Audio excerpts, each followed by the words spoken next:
check the spreads. When the distance, now we're dropping these locks. Just the boys in the will to cash big. So many times, it happens too fast. You trade your bankroll for glory. Don't lose your grip on the almanac pass. You must bet just to keep it alive. So the pick is in it, it's the thrill of the line. Dialing up to the challenge of the books, and the last known survivor starts his edge in the night. And he's watching us all. The pick is in. Face to face, out on the air, hanging tough, staying sharp. They stack the odds, still we take to the square for the win with the skill to survive. The pick is in, it's the thrill of a line. Dialing up to the challenge of the books, and the last known survivor stalks his edge in the night. And he's watching us all. The pick is in. The pick is in.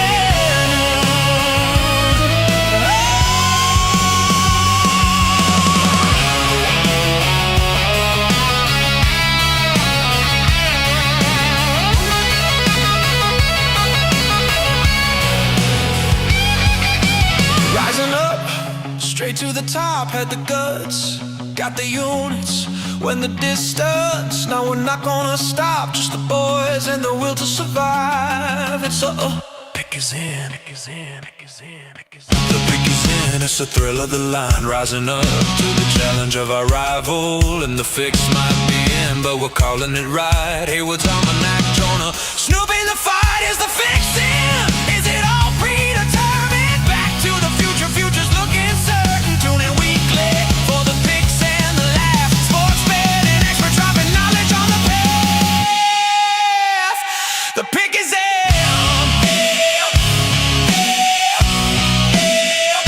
The pick is in.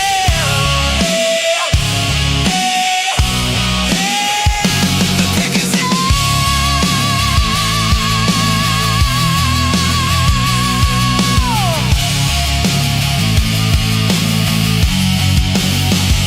The pick is in. Pick is in. Pick is in. Pick is in. What is up, great people across everywhere watching on all of our platforms? This is the Pick Is In podcast, NBA. Thank you so much for coming in and joining us every Thursday night here at 8 Eastern every Thursday. Thank you for everybody. We got YouTube going on Snoop's YouTube. We're streaming on Facebook, X, and for the first time, Rumble is streaming. So cheers to everybody at home. Thank you for being here with us. Cheers. Gotta get one in. I gotta bring my boy in.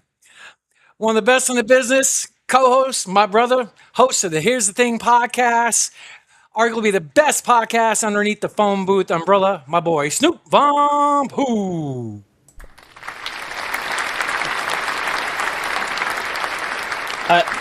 I love how you cheers yourself in the beginning there. What the fuck, man? Well, cheers to you too, Snoop. What up, All brother? right, cheers to you. Cheers, brother. What a goofball. Gotta get one in, man. Gotta get one in. What up, brother? How you doing today, Snoop? How's life? I'm busy. This is my third podcast in the last couple of hours. I'm fucking running wild. Like Hulk Hogan says, running wild, brother. Well, you're a hardworking man. Thanks for being here, brother. It is damn hot outside. I'm glad we're doing this inside, man. For all y'all don't know, we're in Arizona. It's over 105 right now, depending on where you're at. It's just hot. So, hey, thanks for being here, Snoop. Where can the great people find all of our great work, my man?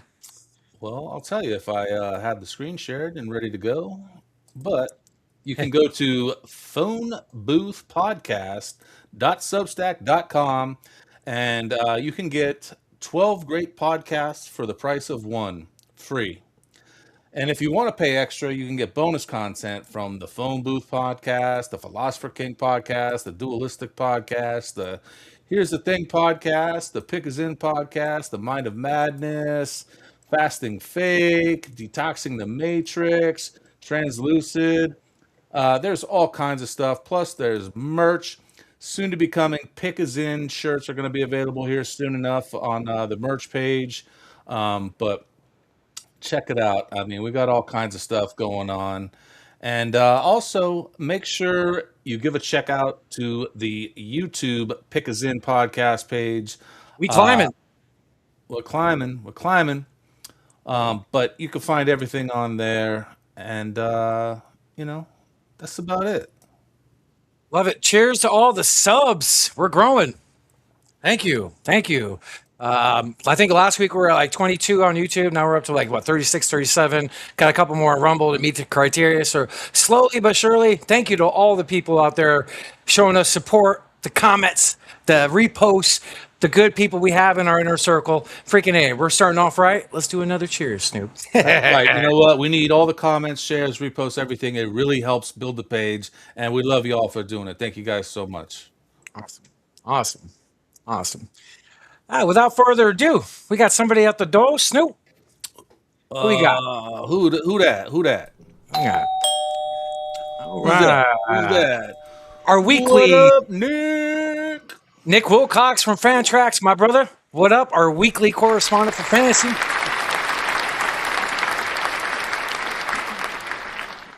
What up, my guy? How you doing? Can you guys see me? Yeah, we can see you. and hear you. Yeah. Sure. It says like offline where I can't even see myself. Really? Really? Yeah. It's a little weird. That is weird. See if I can go into your settings. But yeah, we can see and hear you. So just As long keep as you guys rolling with can- it. As long as you guys can see me. Well, what's happening, fellas? Happy Thursday. Happy Thursday to you as well. Yeah. Cheers, my brother. Thanks for being in. The pick is in. Oh, what you got this week? It's what we call secret. So I may have to make this little concoction if I ever see you. If I ever see you out where you at, because I have to show you the ropes on this one. You don't All want right. you might All right. erase this one. All right. Something for the Fantasy Football Expo. You could do that up. Definitely want to get down. Yeah, Snoop's out of the Miguel's this week. What you got this week, Snoop? Miguel's, dude. Oh, he does it. What, I mean, what the fuck, Yeah, of dude? course I have Miguel's. What the fuck, bro? Anybody watching last week? It was what would you say, Snoop? It was the knockoff of Mike's. Hey, See. Yeah, the Arizona flavor. the Spanish version of Mike's Hard Lemonade. So, Nick, great to have you. How's life this week? How's life in your world going, brother? Life is always good because we're here living, man. Another day, right? But yeah, life over here is good, man. We rocking Great and to- we rolling. Great to hear. Great to hear. I would love to be in your weather right now, but it's freaking smoking out here, dude. It's brutal. I can't. It's the hottest it's ever been this early. Like for us, like it's not even Easter, and like my thermometer like an hour ago I hit 110. That's freaking nuts. That's crazy. That is crazy. That is wild. Nick, can you still not see us? Nope. No. Weird. If you want, dude, go ahead and jump out and then jump right back in. You know, we'll Okay. we'll sit tight for a minute, but yeah, I mean everything should be good. So maybe just need to refresh the browser. This is what happens when you do a live podcast, folks. Sometimes you just have to adjust and edit on the fly. But you know, That's- you ain't dealing with no amateurs. We've been through this before. Yeah. So let's go through our recap, Snoop. I got that pulled up here. All While right. Nick gets back in here. Go ahead. What's up, Nick? Can you see us? Can you see us or hear us? I can see you, hear you guys. I just can't see myself. You can't But see I see yourself. myself like, that is weird. Well, we definitely see you, brother. You. Oh well. So yeah, let's just roll. Yeah, I mean, that's yeah, what it we're is. good on this end. If we're good, then we're good. It's fine by me. We're just about to do the recap from last week's. I'll go ahead and I'll pull it up for you, Haywood. Here you go. Sure. Yeah, so since last Thursday, so basically in a nutshell, my week for betting is starts on the day of the show. So during football season, we were on Saturday nights, so Saturday through Saturday. Then now it's Thursday through now, so I basically just start my week off on Thursday. So last week we hit 5 winning bets on all of our lays, 38-2 on all of our legs, plus 114 bands since September when we started doing this with the NFL. We're now up to 974 and 282 on our all of our legs. We're up 2454.66 bands. So another good week. Actually, a really good week for the show. So we had 7 bets that I put out and 5 of them hit. And I would like to pull up the next tab, Snoop. And basically, in a nutshell, I want to show everybody at home basically how I put these bets on underneath the show. So go ahead and pull that screen back up, Snoop. Yeah, once you share it, I certainly will. You just got to switch the tab over there. So stop sharing. No, you got it. It's the right one. With the countdown on it right there. Yeah. So for all you people at home, I link all the bets to the show. So here's the link, or here's the post from the show of last week, and underneath of it, I just want to go through basically in a nutshell what I do. So I put pictures where you could find the bet, and I usually put a link on there. On free bets, there was no link, so this was the first bet of the week. This one did not get. We got hooked, so just pulling it up here. All of these hit here. Murray, Jokic, Harper, Braun got us. But on the other part of the slip, Champagne, he did not. He hooked us on that. So that was a hook on that one. So 0-1 on that one. And then going on to the next leg, I put how much I bet for the bands. Alt legs is always what I do. The odds, where you can find it, and of course the link. So it's just super easy for the folks at home. So in a nutshell, you just click on the link, and all you have to do is wager. So this one right here was a 6-leg alternate line, which smacked. It was minus 135. I used a boost, won a little bit of money right here. Going down to the next one, picture. Basically a link to the bet, minus 104 on this one, and this one also smacked as well. So chump change, but it adds up, and so on and so forth. So next bet, I think this one hit as well. As Nick likes to say, a little lunch money is always good for your belly. So double the money here, and then anything else that we have underneath here. So YouTube's on here, other things that we put on here. Now, this was a pregame read I did yesterday, and anybody who knows me, I don't really do pregame lays. And God bless you, Nick. You rode this with me, and we had everything except Flip hooked us at the very, very end of all these. But all the other ones, so trash. Yeah, So trash. So in the first half, he missed 2 free throws, a wide open dunk, and a wide open layup. If those go in, we hit that. So that was hooked as well, 4 of the 5, and then going down afterwards. So I laid 3 bets down last night. 1 was the pregame, 2 was in-game live betting. Now this one was juice. It's probably the best bet of the week I did. It was 6 legs using alt lines, of course, plus 264, which is incredibly high for my odds for what type of bettor I am. And it's, of course, at the FanDuel. That's the preferred app for live betting. And 25 turned into 91.22, so that was a very good win. And then and it shows the picture, basically easy peasy. It's like I said, got the link there, show you the bet. If you want to ride it, ride it. If you ride most of my bets, you're going to win some money. So, and then we hit an 8-leg late last night with a plus 101 over at FanDuel. And this one smacked for, double our money. So, all in all, 5 winning bets, 2 hooks, and literally Flip and Champagne could have cleaned house for the week. That's what I got for the recap, Snoop. You know what my favorite part of all of that was? You said easy peasy. Like, it's just nothing to hit them. Like, come on, man. It ain't easy. I'll be honest with you. Haywood's style is actually bankable over time. It's only because what happens is the legs that he produces is, for just give you guys some terminology, like a lot of times they're really either like relatively really juice lines. So what happens is you get about 5 or 6 of them at a time. You put them into one parlay slip. Normally that's frowned upon, but with all the probability of hitting those all in one makes it so the payout is not as strong, but it's more consistent over time. So, for example, if Haywood goes back to the 101 plus 101 that he hit last night, there are a bunch of legs that are relatively, as long as injury doesn't happen, should pretty much hit. It's just sometimes there's other performances and stuff like that from certain players or whatever. But over time, like Haywood's strategy, you can't knock because what you said you cashed 5 bets in the last 7, right? Or was the last 8? Either way, 5 of 7. Out of 7. So we're talking about a percentage rate of just about. We're talking about 5 out of 7. It's like what, 77%? Yeah, you know what I'm saying. Yeah. So it's still profitable over time. It's just you're not going to hit. Everyone's not going to hit all their bets all the dang time. Of course. And we're not going to always hit these longer lottos that people chase, like I do at times. But the ones that you should be hitting sustainably over time is the legs that, Haywood kind of hits. So that's why over time, when you play these things over and over, it's more profitable and cashable for the average bettor over time. Thank you, Nick, for pointing that out because I'm more of a bankroll manager, build long term type of bettor, and I'm very successful at it. At that. So, like example, if I had a way bigger bankroll, I'd be putting bigger dollar amounts. Sure.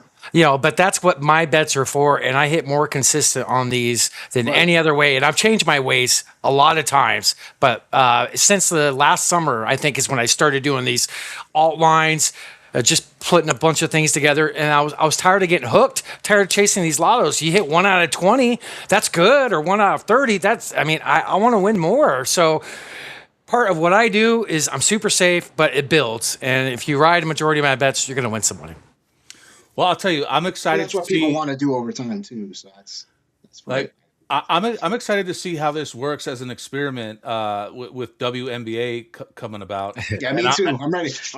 Carter, if you're listening and hearing, makes 3 of us. We're ready. Makes 3 of us. We'll see what happens. The only thing I'll do for baseball is probably not strikeout props, but other than that, I don't really touch baseball. So usually I'm entering my slower betting season. So WNBA, I'll get on that. Baseball for me, if anybody remembers last summer, I did very well in pitching.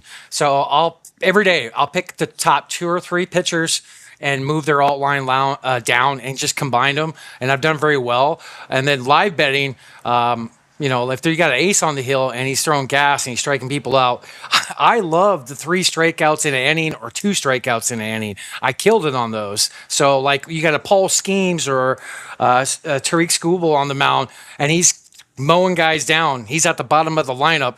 I'll put 50 on 2 strikeouts. I'll put 25 on 3, and a good chunk of the time he hits. So pitching's one thing I focus on. I don't go for hits, homers. Maybe I'll do a money line or a run line, but pitching's where it's at for me. We'll see. We'll see how it goes. Before go ahead, Snoop. I don't bet baseball. I used to not, but then I got into strikeout props. So similar to shots on goal in hockey, but I don't even do hockey that much. But they're somewhat similar. Yeah. You guys sound like degenerates. Yeah. Degenerates. Yeah, you fucking degenerates. I grew up in Vegas, and I'm not even a degenerate like this, dude. Like, what the fuck? Before we dive into this NBA news, Snoop, you got some football news you want to go over real quick? Yeah, dude, I do got 2 NFL things I'd like to bring up real quick. This being the first one, which is, I don't know what I have pulled up. The replacement refs. Can you explain this? Because you brought it to my attention, Haywood. The NFL is going to use replacement refs. Before I read the article here, what's going on with this? I just heard about it this afternoon. I don't know too much about it. I guess the NFL refs and their agreement they have, they're not happy with labor as far as what they're getting paid is what I'm reading. The NFL can't afford the refs now? So just basically in a nutshell, I heard that they're looking for replacement refs this upcoming year, and that could have a huge effect on fantasy and betting. huge. And on top of already it being big as it is and questionable and stuff like that. So, Nick, did you hear about this today? The overall workings right now is that yeah, it's similar to like a player lockout situation, only Yeah. with the refs. So what's happening is that literally, um, it's nothing to do with how the refs like performance wise have been judging the game. It's just more of like what's centered around like the referees and the overall agreement to them being there consistently and stuff like that. And, I think I, according to ESPN, I believe I think they're still like missing the mark in terms of like how the committees come together for money purposes and the extension on it. So that's where overall things are playing out currently. I'm sure we'll have more news as it more comes out consistently, but yeah, like we're talking about definitely big implications about betting, um, our fantasy teams in general, right? So that's where that comes into play. But I mean, I'm sure those will get resolved, but I've seen these situations go sideways too. So Yeah. we'll try to find out. Let me just read the article real quick here. The NFL is preparing for the possibility of using replacement officials if negotiations with its referees break down. That contingency plan has already sparked backlash across the league. Analysts and former players are warning that even considering it could impact the integrity of the game. The concern stems from ongoing discussions between the league and NFL Referees Association. The current agreement is set to expire May 21st, 2026. If no deal is reached, the NFL has begun preparing backup officials for the 26th season. So, like Nick said, it's going to be a walkout from the refs. That's nuts. Yeah, That's nuts. that is nuts. It I is. mean, it sucks that at the end of the day it all boils down to fucking money. Right. It's just money, money, money, and it's even like the WNBA. Like they want more money. Well, guess what? Your league is losing money. Why should you get more money if you're losing money? That doesn't even make sense. Def- But this NFL ref stuff is a little bit different. I'm curious as to how like why you guys say that it will have big implications on betting. Is that because the ones that rig the games are going to be gone, or like what's that could be one way. But I mean, these guys are not in the pros for a reason. They're not, the best of the best. And yeah, all the grooming that the refs have from the league, maybe it's not there. Maybe it might work in our favor, but I think it's definitely going to have some implications. Nick, what's your take on what we meant by saying that? Yeah, like, remember referees aren't employed full time either, so that's also like part of all of this. But again, like the reason why I think it could be like impactful is yeah because like look, you'll have not to say there's other referees that can't come in and do an amazing job, but this just goes back to the pandemic when it comes to the referees. And then if you remember, I maybe like I want to say this is something similar that happened in like 2011 or 2012, I think it's something like 2011. that. It was 2011. So we had something very similar to the situation too. So that's where we had more foolery on certain plays than we had normally would. So that's partially why like there's definitely some concern with all this. I wouldn't say it's like the biggest deal in the world, but it could be something where it's like if we do go into the season with replacement refs and then all of a sudden there's more certain like there's not exactly continuity, there's not enough like data to say like with these replacement refs like what more likely calls are going to happen, what tendencies and stuff like that, because again we've seen certain refs over the years, right? Like Ed Hockley, for instance. You know what I'm saying? Like a perfect example. Been a referee in the NFL for over like 30 something years, whatever. And the fact that there's certain tendencies and there's certain ways of being based on how his staff will operate a certain game where you can kind of play into those tendencies. So, for example, if his staff allowed you to play a little bit more hands-on, defensively, less interference calls. You know what I'm saying? So that's easily, equating to, if I have replace referee, if he sees even a bit more of a bump than normal, he may throw that flag. So there's just more there's just more a tendency to call maybe a certain call versus something else outside of the normal tendencies. Does that make any sense? Right. Something to keep our eye on over the off season. Hopefully, NFL and the refs should work out something, and we don't have to worry about another thing going on our questionable list going into the season. But anything else you got, Snoop, for NFL? Yeah, I got one more quick thing, which goes along with the betting, like we're talking about. Wisconsin inches closer to mobile sports betting, so they're about to allow betting.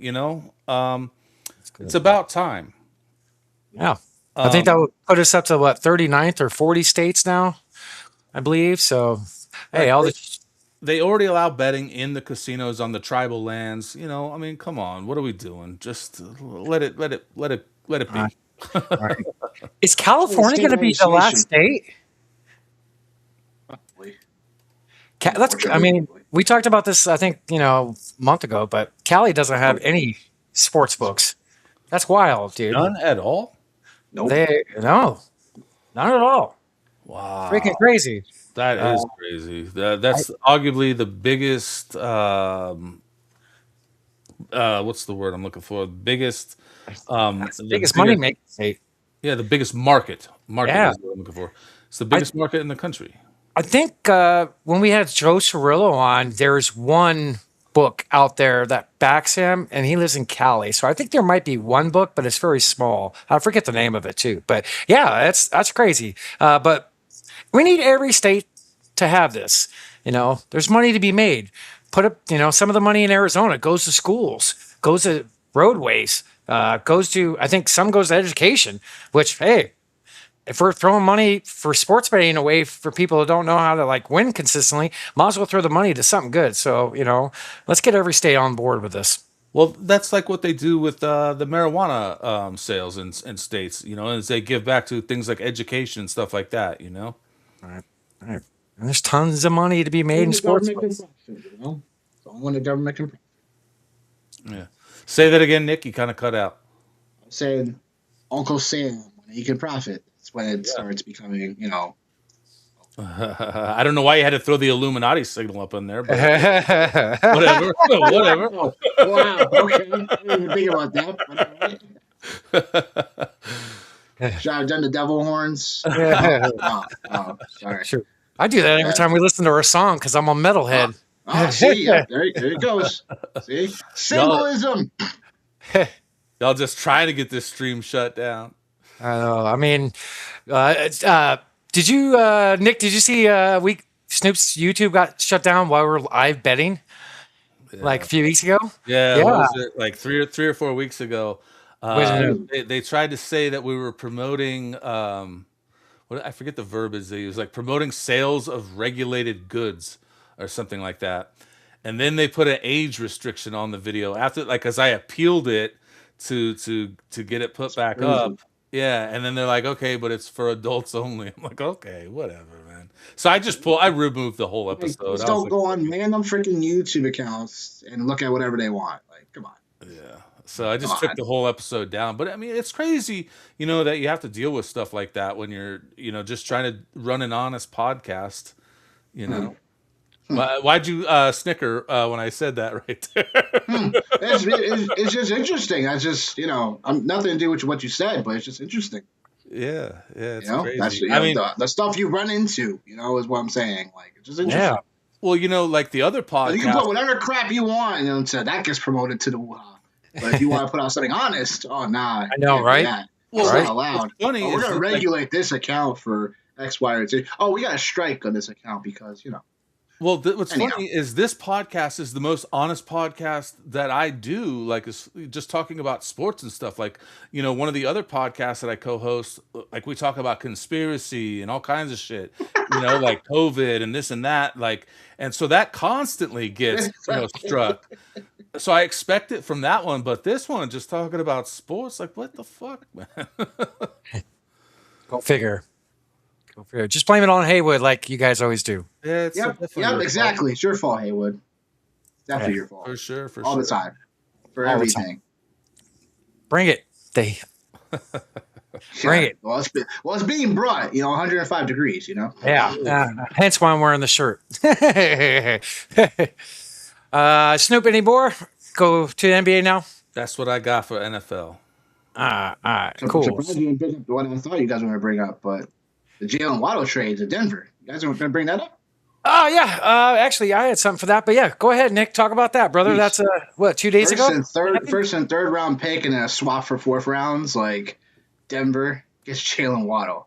Like that's a good haul for Miami. Very good haul. Good haul for Jalen Waddle was like someone that was like, I think like he was always going to be a wide receiver too. I never really pictured him being a wide receiver one in the league. I feel like he's always a solid wide receiver too. So the fact you got a first round, a third round, you're moving. You're moving up in the fourth. Is like, yeah, it's pretty nice. To do your whole reset in Miami because now you let Tyreek Hill go. Like, what are you gonna do with Von Chan? No idea. But Miami literally starting over. So yeah, first and third, like that's a good haul. That's really solid haul. Like honestly. That is quite the haul. I think that's a great pickup for Denver, though. I mean, yeah, but you also like Mike Evans was on the free agency wire, like what I'm saying, like he was out there, and then Steelers go and grab Michael Pittman for like a 6th and 7th round swap of picks. Like it's just the receiver market was definitely weird.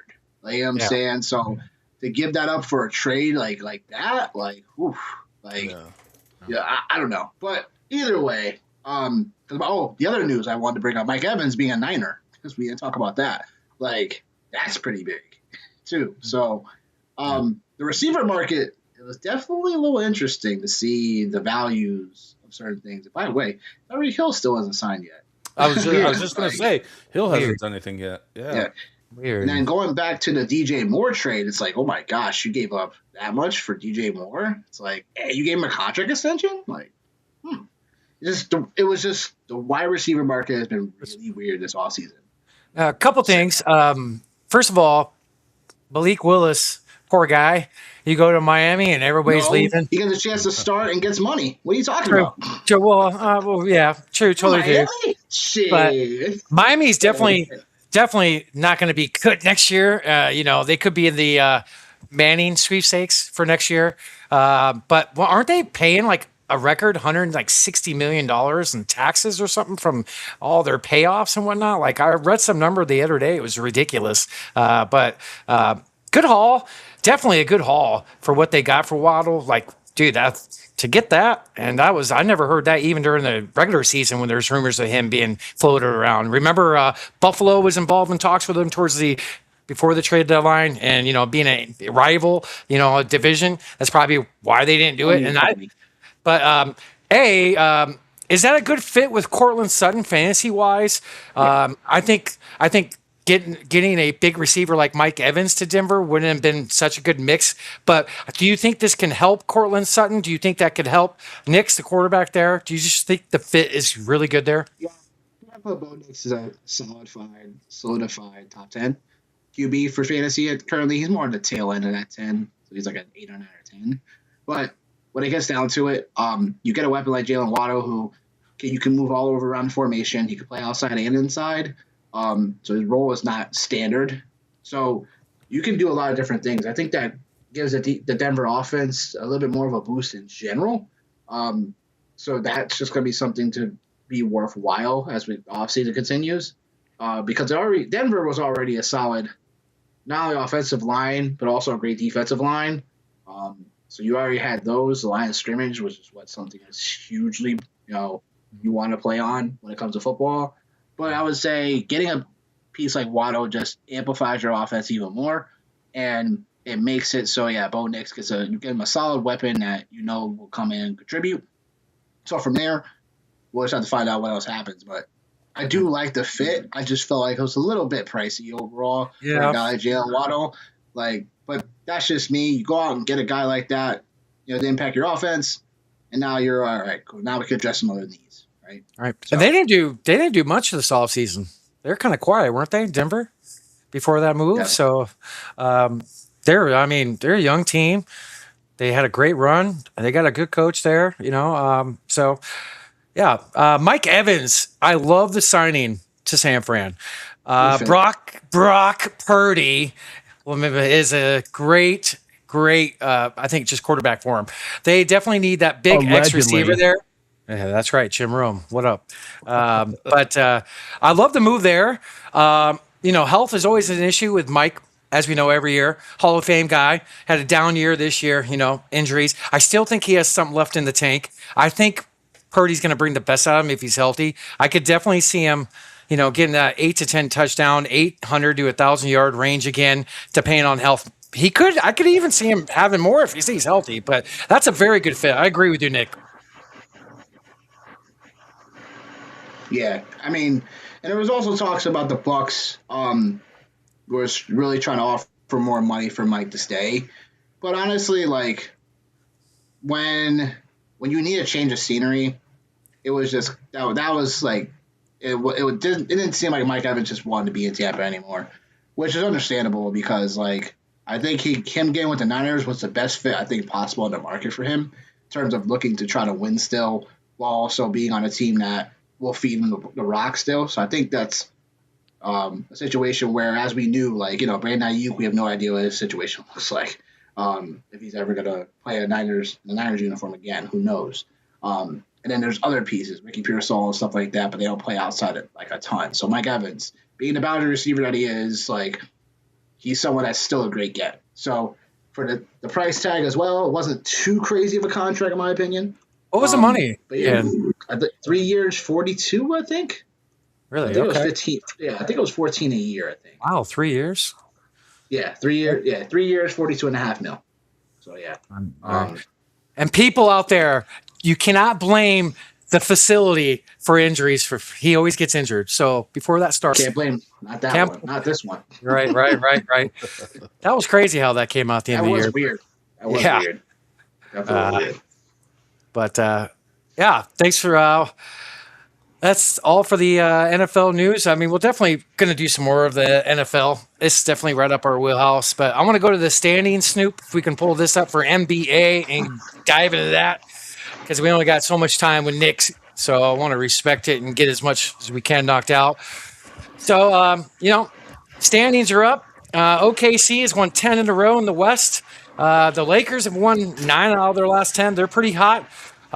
Spurs, 8-2. They're pretty damn good this year. So our Suns still in the 7th seed, Snoop. Not much movement at the bottom. I think the Clippers and Blazers are down there. The Warriors have lost a couple games. Going to the Eastern Conference. Big news that we're going to get into with Cade Cunningham in Detroit. That's huge news. But they're 5-5 in their last 10. Boston's been set. So something to look out for. Boston, New York, Cleveland. This could be their time to jump on it and get it, especially with the news with Cade coming out. Miami, 38 wins, Snoop. And look at Atlanta, Nick. You talked about them 2 weeks ago. 10-0 in their last 10 games. 10-0. They've been cooking. So I want to pull up the playoff picture here for the seedings. Nick, what do you see initially? What do you maybe want to see for the rest of the year? What can you see happen? What matchups are you looking forward to if the playoffs started now? Well, I mean, the Hawks. I told you about a couple weeks ago. I was saying I thought they had when you get rid of a guy like Trae Young, it's like you may be missing something at times. But it felt like Trae Young just kind of ran his time in Atlanta. He'd always be kind of banged up here and there too, and not entirely reliable all the time. So maybe this is the turning point they needed. But we'll just have to see how that shakes out. We have about 14 games, I think, left, something like that. I think Boston, like I said before, and I'll say it again, Boston's going to catch Detroit. And now with Cade Cunningham out, that's the hugest news over the last month or so for injuries. And that's unfortunate that, it went like that. But, yeah, Detroit, they've been in the last 10, 5-5, so they ain't been playing the best basketball. So there's that. I think Boston definitely catches them, like we said, the last couple of weeks. Agree. And then if that happens, I mean, look, Detroit could potentially fall. It's not like the Knicks can't catch them either. They're 5 back. So that's something worth watching for as well. But the Knicks also have their own problems. They just sometimes they love to show up and then they sometimes just don't. Against the Warriors the other night, they almost let that game go. I was watching that game Sunday night. They let that game, they got out the gates just terrible. And they have no Curry, no Draymond Green. Like, I'm like, what the heck is going on with these Knicks? But they narrowly escaped that game on Sunday. But now, Brunson's hurt, I guess, right now too. So right with the neck watching neck injury. Yep. So I mean, remains to be seen. But I think we're pretty much set. I think for the Toronto being the 5 seed. It's not like for me like impressive per se, but it's like, hey, like the top 4 was already gonna be set for me. The rest of the field is just gonna be like, all right, whatever. But in Charlotte, I think they hold down the last last play-in spot with they're up 7 games on the Bucks. With like I said, I think we have 14, 15 games left to go, and I think they hold down that. I think Philly. I mean, it's all about Maxi's health at this point. Can he come back and still be doing what he was doing? And what's the status on Joel Embiid? Still, he's basically game to game in my opinion. Right. So I just don't think Philly has enough pop to make any type of noise for the for the playoffs in general. So I think the East is pretty much set. On to the West. I think the Spurs being 3.5. I just think that the Thunder they've proven themselves worthy of just like. Consistently. It doesn't really matter if they, if SGA has off night. It feels like someone else is going to pick up the slack. The last game I watched last week for the Thunder, when SGA was struggling, Isaiah Joe just came out of nowhere and scored 20 points off the bench. You got this guy, Jeremy McClain from Philly, who was buried on the bench in Philly, all of a sudden now putting up points. It's like, what? It's like these Thunder, like, just all of a sudden just have guys just contributing out of nowhere. Mm-hmm. Joe could be a second or third star, I think, on another team. He proved that on the third. Let's pump the brakes here. Hold on. Let me get to my point. Let me get to my point. Straight shooter, so let me say he could be like the third option on the offense on the team if you want to. But when SGA was out before the All-Star game, he was averaging like 18, 19 points a game for like 3 weeks. He was doing pretty well. He could shoot the rock, by the way. I wouldn't say star. That's all I can do. I wouldn't say that, but he can definitely step his game up. And you're right. You're right. There's always another guy that steps up there. That team is so deep. That team is very deep, and their GM, kudos to him for how they drafted. Building that team. Not only drafting, but there's some smart free agency pickups, stuff like that too. And then they got SGA via trade. They didn't draft him, so. It's very interesting, just the patience of the Thunder over the last decade has gotten to this point now. So now they're a championship. Now they're potentially could go back to back. Like, who knows? But as far as that would be the top. I mean, the 3 through 6 we talked about. I don't think Phoenix will improve from the 7, but I could be wrong. They're a game and a half back for the Nuggets for the 6th seed, which would avoid them playing in the play-in. But Denver did not look great last night against Memphis. No, they did not. Memphis? Memphis? Right. Jaren Jackson not on the team anymore. John Morant, not playing. It's they lost. It's a guess of who's who. You don't know who's playing on a per night because they got Jerome, yo. Yeah. What? Yeah. Yeah. Probably. I was like, yo, this is crazy. This is wild. But as far as playing goes, I think it's pretty much set. I mean, Memphis doesn't really have a chance to catch the Warriors for the last spot. So it'll come down to Suns, Clippers, Trailblazers, Warriors for the play-ins.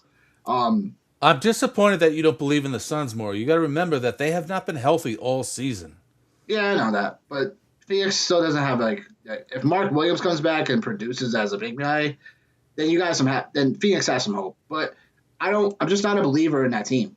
There's no point guard on the team. And we've seen them shoot the lights out before. You know what I'm saying? Like Grayson Allen. We watched that live. Me and Haywood. But it's not sustainable for me over time in a 7-game series. Yeah, that's been my biggest hang up too, is not having that true point guard. Has been my real issue. It's like just call Chris Paul. Tell him, hey, we're sorry about how things ended in Phoenix.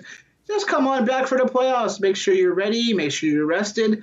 Right. You're You don't set, even have right? to You're play in the good, regular right? season. If Just sit. the if Yeah. the assisted living house will let him out, maybe we can sign him. I don't know. I think Chris Paul can still play, but I have no idea, man. I don't know why.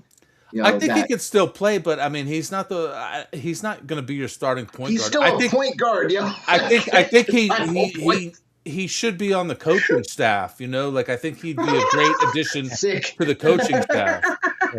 That's sick. That's sick. No, I don't know. That's sick. I think Chris Paul can still play.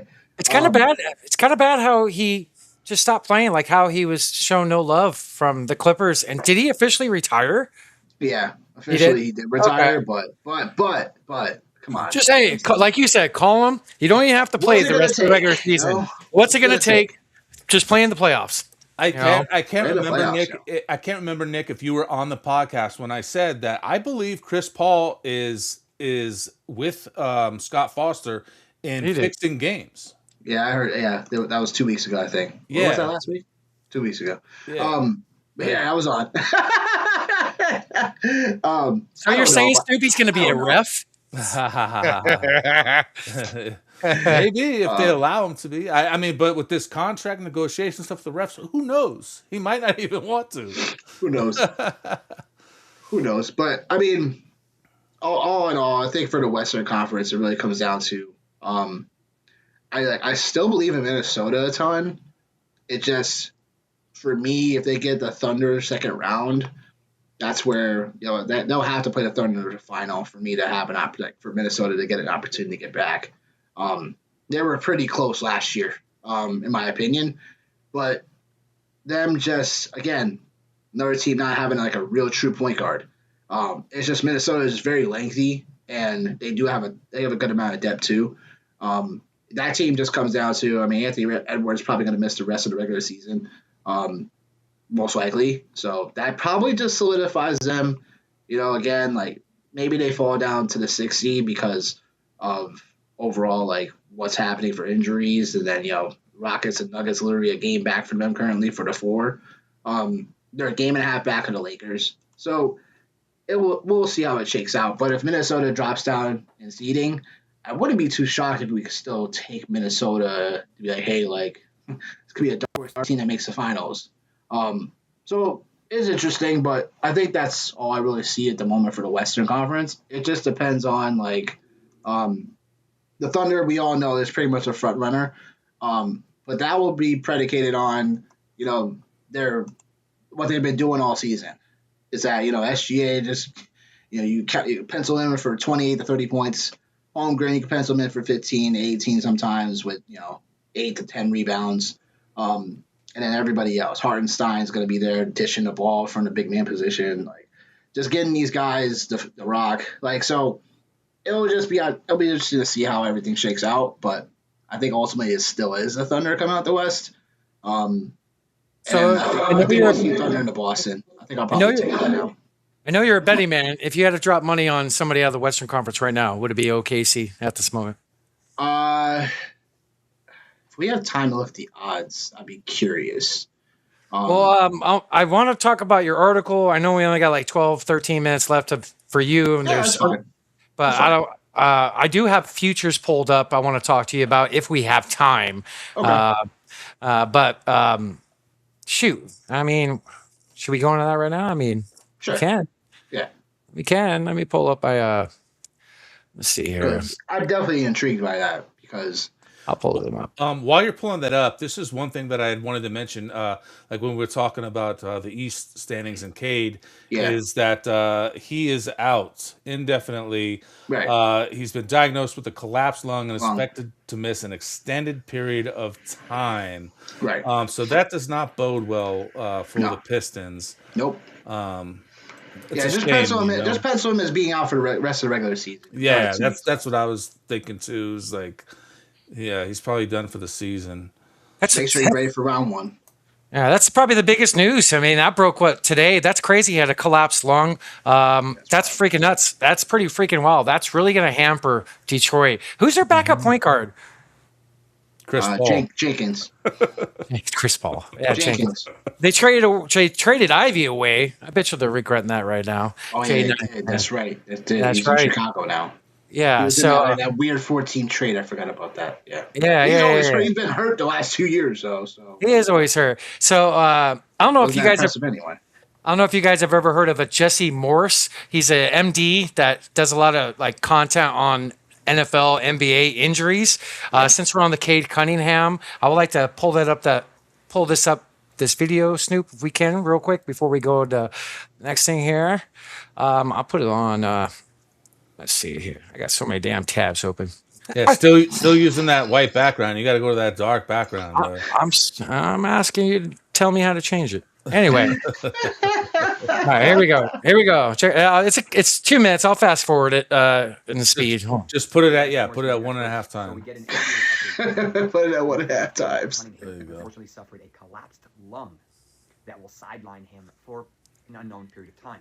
Now, traditionally, these are not very common in basketball. We have about 4 to 5 instances over the past 15 to 20 years. Much more common in other sports that are more physical in contact, like, say, NFL. Now, there's a couple ways these can potentially happen. The most common way is actually due to a rib injury or rib fracture, where the rib fracture will actually turn into basically almost like a projectile, and it will turn and it will actually pop the lung. The lung is a negative pressure system and basically a big balloon. So what happens is that balloon collapses, and then depending on the size of the collapse will depend on if they have to allow it to basically fill up on its own, or if they have to put a actual needle in there and a tube in there, chest tube, to basically make it normal again. Now, the other possible way this could have happened is usually due to something called dry needling, usually around the rib area. Now, this happened in the NFL a couple times. This happened most recently in, I think it was October or November, where a famous defensive end linebacker, TJ Watt, ended up suffering a partially collapsed lung secondary to dry needling, which is basically short, small needles that unfortunately went too far into the skin and actually punctured the lung. Unclear exactly how it happened, but the important thing is he's going to miss time. Now, they have, I want to say, about 14 games remaining in the regular season for Detroit, so realistically, this could knock him out for the rest of the regular season. And if he doesn't play enough games, this could also negate him from possible MVP and All-Star eligibility. So there's that possibility as well. Now, they've been fantastic. They, I believe, are the number 1 seed right now. They've been really good all year, so this could potentially be a very big deal. Now, the other caveat is he probably is not going to be able to fly with this right now because of the negative pressure issue with that. So there's a couple different things that are going to prohibit him. Now, there was about 4 or 5 that have happened over the past 15, 20 years. 2 of them to CJ McCollum, once in 2021. He missed 18 games, and once in 2023 when he missed 12 games. Terrence Jones missed 6 games in 2015, and then Gerald Wallace missed 7 games in 2009. It is unclear if this is probably going to be more of a 7-game or more of a 14-game. I would not be surprised, depending on if this is a very, very mild or more moderate, that he's going to miss at least 7 games, probably think 2 weeks. But if they say, hey, we're just going to shut him down for the rest of the regular season and then allow him to come back in the playoffs, so there's likely a possibility that's going to happen. Kind of a fascinating injury, very frustrating injury, and it will take him some time to get fully acclimated because these guys are running so much volume on the court and going to have to be able to reinflate, and that won't happen immediately, which is why we have to wait for him to get back healthier before he's going to be able to turn. But very good chance that he's going to be able to be pretty much close to 100% by the time the playoffs start to matter. So by a month from now, I think he'll be probably fine. But getting to that month is going to take a little bit of a task. Hopefully you found that helpful. I'm Dr. Jesse Morse. How did he get this injury? You guys know? No, it's something that I have no idea like how he got it per se, but it's something where I'm assuming that they overall examined him and that's how it played out. But you overall, that's just an unfortunate injury. Because now it's like I'm on the you should be on the precautionary side with this situation and be like, hey, like let's just shut him down for the regular season because you don't want to rush him back just for play a couple of regular season games. And then the biggest thing I think what Dr. Morris said was that you can't fly with that injury. Yeah, that's crazy. So it says that he dove for a loose ball and collided with another player during the game. Dang. Oh, Yikes. Yeah. Yeah, dude, he's not going to be able to fly. That's a big thing. That's a huge thing, in my opinion. I mean, you're on the East Coast, so if you really did want to drive around, you kind of can, but it would just be a little bit more of a nuisance. But it's something where, yeah, you can't fly with the injury, so it's like, Well, we don't need you to come around. he's not going to play, so he don't need to fly. Exactly. So, it's all good. Like, just rest up for the playoffs. That's all that is. Yeah. So, yeah, we're number 1 seed, whatever. Yeah, we might lose it, whatever. But it's like, make sure he's ready for the playoffs. So, Right. Nick, can we have you a few minutes past an hour? yeah. All right. Sorry to hold you up, brother. Permission granted. But Snoop, I got another thing I want to like to share. One of my futures, and then I want to do some futures betting with Nick possibly. But This was a video I made October 22nd, and it has to do with the Heat. Oh boy, here we go. The win total for the Miami Heat. Yes, the Miami Heat. They're getting disrespected by the books on the lines for the wins. Eric Spoelstra is arguably the best coach in the NBA, and this just seems very disrespectful for me. The line's at 37.5. 37.5. Now, 2 weeks ago, this line was at 36.5. So the Sharps are pushing that line. They're smashing that over. In Eric Spoelstra, 17 years, he has hit 37 wins 15 out of 17 times. And the 2 times he did not get it, he had 36 wins. So that's number 2. So go back to that's one bet that hit. So another one for the show, and if I like to share the screen here, Snoop. So that's 2 out of my 3 futures that I have hit. So some money there. So out of the first 2, won a couple hundred. So money. We'll take that, and we'll see if my number 3 one hits. I got Denver winning the championship. That was in October. So Oh my God. I'm ending this podcast right now. This guy. He's smoking that salvia or whatever the fuck it's called. But I mean, come on, man. No, it's not a crazy thing to predict. It's just I bet you the Lakers I knock out told the him when he Nuggets. made these bets, I did like the other 2 far more likely than I did the Denver for the championship because it was definitely more contrarian. I think you had him as Jokic as the MVP too. You got that one too, right? No, didn't do that one. Just the 3. So I put 125 on Heat, 125 on the Suns. So got 100 back on each of those, and then I for the 7-1 odds on Denver, I put 35. Okay. So win a little money on that one, but 2 out fine. of 3, I'll take Yeah. it. So, Yeah. futures, You we'll already take. won 2 out of 3. Yeah. Let's you go. lose that one. Yeah, 2 out of 3. So you wanted to see the odds for I'm possibly. curious about Minnesota now. I'm definitely curious about Minnesota. I got the odds pulled up for conferences. So let's see here. So let's go to the West. All right, 22-1. Yeah. What? Yeah. I mean, that's something. That's something I'd probably put a little percentage of my bankroll on. I would. That's cheap. 2,200. Yeah, that's pretty cheap. And I think it's because Edwards being hurt right now. I think that's something that probably plays into it. I thought definitely that would have a little bit more of a. I thought that have a little bit more. So yeah, I'll put 5 on that. You know what? Fuck it. I'm doing 5 right now, just on that. That's juicy. It's just one of those things. I'm thinking, just like I think, like even Houston 35-1. I mean, that's a little bit more definitely out there for an odds perspective. But it's like you got to think about that because of this team in general. Like not having Red Van Fleet, unfortunately, like would have made a little bit more of a difference for this squad. Right. He's out the whole year, isn't he? The whole year. Yeah, I think he's out the whole year. But I think Kevin Durant's still on that roster. I think Houston still has opportunities, but ultimately, I don't think they get there. But I think the odds are if you're a little bit crazier, yeah, if you want to get that, I mean that's fine. I think that's value. But Lakers 25-1. I mean, that's not shocking. You know what I'm saying? That's not shocking. I think that's the right number. I personally just wouldn't do that number. I like Luka and LeBron together. It's just everybody else on that team. The Lakers have had years to wow me, and I'm not wowed. So I just said it a couple minutes ago. I bet the Lakers knock out the Nuggets. I don't think so. I don't think so. I think Denver a bit more together than that to knock off the Lakers. Like I said, it's just Luka and LeBron for that team, in my opinion. It'll be just the other guys that would have to step up game after game, like Rui Hachimura, obviously Austin Reeves, but I think he's still hurt right now. Laravia, these guys, Marcus Smart, the other guys. You know what I'm saying? That's what it comes down to the playoffs for me. The other guys are gonna have to show up. So I just can't do it. I hate the Lakers. Can't stand them either. Can't stand. Can't stand them either. So I love basketball and watching NBA, but I cannot watch a Laker game. I hate watching it. Like I can't watch a Laker game. I just can't watch it. And I love basketball. Like every play, You can't watch a Laker game? Jeez. It's hard, I don't bro. hate that much. It's hard. We went to LeBron's first game as a Laker. Remember? We did. That's right. That's right. But no, I just can't stand Luca. That's all. I just the way Really? Can't he stand Luca. I can't. The way he complains every possession, I can't deal I with mean, it. that's all basketball divas. Not as much Yeah. as him. Not as much as him. He's like the face of the league when it comes to whining and bitching. I don't know. Well, LeBron too. That's your boy LeBron. I thought LeBron, but LeBron's a flopper for sure. Yes. oh yeah. Bro, every play he's holding his elbow. Oh, what the fuck? Like, bruh. He's Shut the fuck up. dude, LeBron is first team all wine, dude. First team all wine. Yeah, he's the worst, bro. So what about the Eastern Conference, Nick? You're a dark horse in Cleveland, right? 270 Yeah. right now.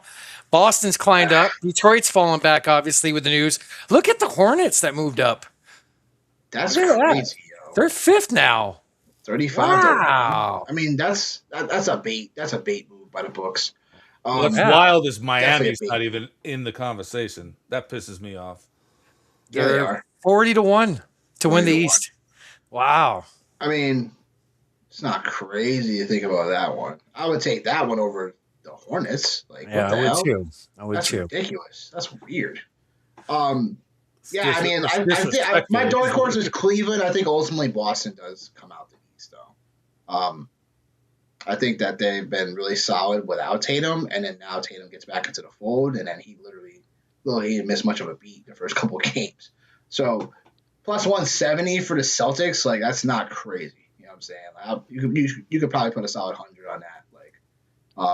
But I do think with Cleveland, if Jared Allen gets back for the playoffs in time, and I think that's a team. I think for whatever reason, I just have an inkling feeling that they could get back to, they could win the Eastern Conference and kind of shock people. I just don't like the value right now. Plus 270, like, come on, man. I need to have a bit more than that. Like, I need to have more than that. Plus 270, like, Yeah, it was plus 380 a week ago or I feel like 360. 360 it was. Oh, Yeah, I yeah. guess people started hammering it. I guess then, but Right. yeah, it's like that. I would still probably take the plus 270 over a plus 410 for the Knicks because the Knicks.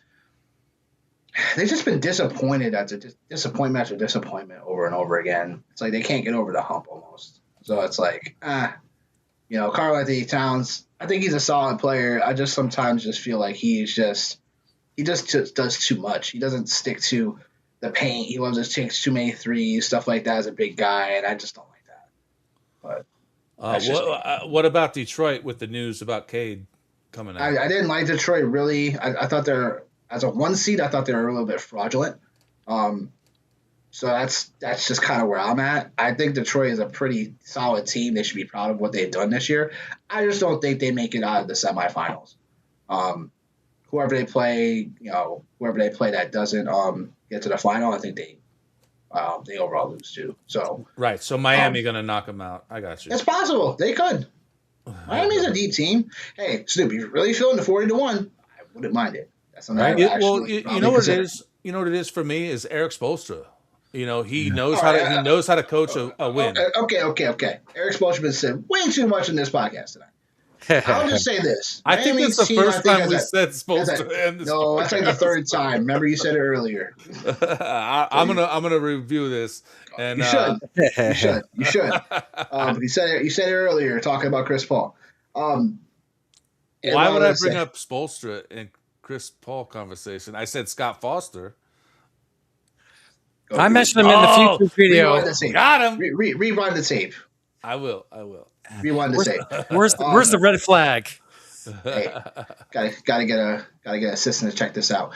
Anyhow, we need David Mata over here to throw the flag. Lord, but I think Miami 40-1 is not crazy. We've seen Miami do it before, and I think the depth behind Miami makes some sense. It just comes down to matchups, and it comes down to if they can exploit those matchups. So that's what it comes down to. That's what playoffs are about anyway. So I want to collaborate with you, Nick. I'm going to place a bet right now. You pick a conference, give me a team, and vice versa for me for the other conference. I'm going to build one right now. So give me a team if you're a betting man. I know you are. Who you like today to put some money on making the finals? Man. Yeah, obviously, I think Boston will make the final. So the plus All right. 170, I don't love, but for the sake of you putting money on it today, we'll do it. 105. I guess Nick. now this is where my contrarian brain comes into the picture. You know what I'm saying? It's like because for as much as I like San Antonio this year, I don't think they have the chops to get there. So Obviously, Thunder yeah. are minus 140 right now. So is it like, do we go with a little bit more of a weird like go Minnesota and get a little bit different? We go with Denver. Do we go with Denver because you've already betted them? Yeah, I got a couple bets on them. So I think there's Denver, Minnesota. You pick your poison. there's no juice with the Thunder. It's plus 356. So you got to Yeah. put a higher number. So Yeah, you do know. I'm kind of digging the San Antonio team, but I don't know if they have what it takes to get over I the don't top. think so either. But- I like Victor Wembanyama. I like that. I like the nucleus of that team, San Antonio. They're building around stuff. My guy Castle. You know what I'm saying? Like and De'Aaron Fox, but De'Aaron Fox looks like he's missed a step. I don't He know what's does. going on with him, so I don't know what's happening with that. But I don't know. That's why I'm not with San Antonio right now. I'm not liking the eye test for San Antonio apparently. Much as I love, Wembanyama obviously is a beast, but there's also times where his game is like he's not consistent enough for me to really put my money on. I'd rather just do a Denver or a Minnesota. So you pick which one you want. But I think Minnesota 22-1, man. Like it doesn't sound like so like for me. It doesn't sound so crazy with Minnesota because I feel like they were that close last year to getting over Oklahoma City last year. So it remains to be seen. I like Anthony Edwards. I think he's out of some of SGA is up here when it comes to dog mentality, and Murray shows that as well when he shows his teeth. But I do think Anthony Edwards, when it comes from a star perspective against the guards, like him and SGA, like those guys for me, like right now, like are the guys that I'm like, oh yeah, like look out for Anthony Edwards because he could overall take over a game at any moment in time, and I like that. So we could say the same thing about the Lakers in the same vein for Luka. I just don't like the depth for the Lakers. Right. So you pick your poison though. You pick who you want. I like personally, if you were going to go with one, I would go with Minnesota just for the odds. And the contrariness of it, because I do think Minnesota can get out the West as the winner. So I like your thinking, and I did a single for Minnesota a few minutes ago. I do already have. I did. Go with Denver. I'm going to go with Denver. Put them on there. I already got them on a couple other tickets, but I still believe in them. $10 will pay out $157. So Nick Wilcox and Haywood's almanac. Bet. Let's go. All right. Cool. So maybe I like that Minnesota's 22-1. That's crazy. That's I thought it was at least in my calculating my brain. I thought it was at least 15-1. The fact that it's 22-1, it's interesting. Yeah, so I want to respect your time. Nick, I want to give you the platform for a few minutes. Snoop's got to feed the dogs, so he's got to take off for a minute. But it's NBA playoffs for fantasy basketball. Sure is. I lost by 20 last week, brother. I did not get it in. 20 points? Yeah, off a week long. Yeah, oh, God. I was close. Oh, man, that's terrible. I'm sorry. Yeah, that's terrible. Kind of heartbreaking. I was the first seed all year. Oh, no. Oh, you pulled a me. You pulled a me in the semifinals, one of the last losers. Like, oh, yeah. No. I just had too many guys. Just too many guys not playing last week. That was the bottom line. I think that's starting to happen in one of my leagues this week, honestly, too. Like, I started out just that way. You know what I'm saying? And now I got Garland and Murray not playing tonight. It's just like, can't catch a break sometimes in one of these leagues. Yeah, you can't. Now, do you have injuries? Do you have a number of transactions per week you're allowed in your leagues? One of my leagues, we have 10. Another league, we have 20. The other one's unlimited because it's Dynasty. Okay. So the one I'm having problems with right now is the ESPN league, of course. The one we have 10 acquisitions. So, I don't like ESPN. I can't stand it in terms of like their formatting for fantasy stuff now because it's just too bulky. It's too like it's not slick. You know what I'm saying? It's just the standard rules for ESPN's fantasy basketball. It's like even for fantasy football, it's like it's just I just don't jive with it. But I I could I see feel that. like For Fantrax football, is it's better. decent too. So I Fantrax, haven't used them. I want to try to possibly do something should. like that. Yeah, you should. But tell the folks at home your weekly article over at Fantrax. Help Yep. people at home win the title and bring it home. I'll pull up your article here, and if you want to go through it, platform's yours, brother. Sounds good. Yeah, I mean, some people are in their semifinals, going to their finals. Some people are just hitting the quarterfinals, like me. Like there's some people that are, whether you're in the thick of it, you're not, whatever. If you have personal questions, reach out to me.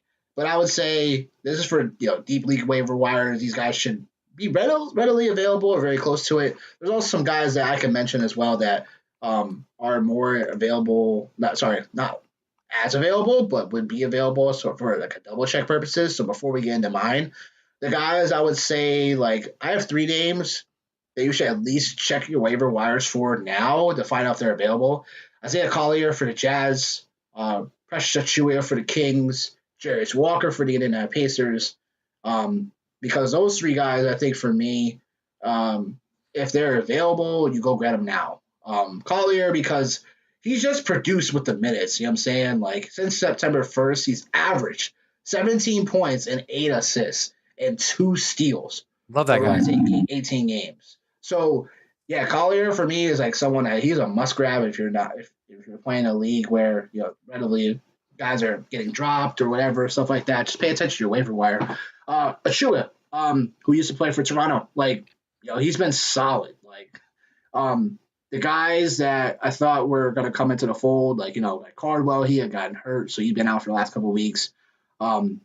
Maxium, Renaud, he's playing solid basketball, so if he's still out there, get him too. But Precious Achiuwa for me because he gives you the overall stocks, he gives you the steals and blocks, and also since getting these 32 minutes over the last 14 games, Precious has averaged 16 points, 9 rebounds, 1 steal, 1 block.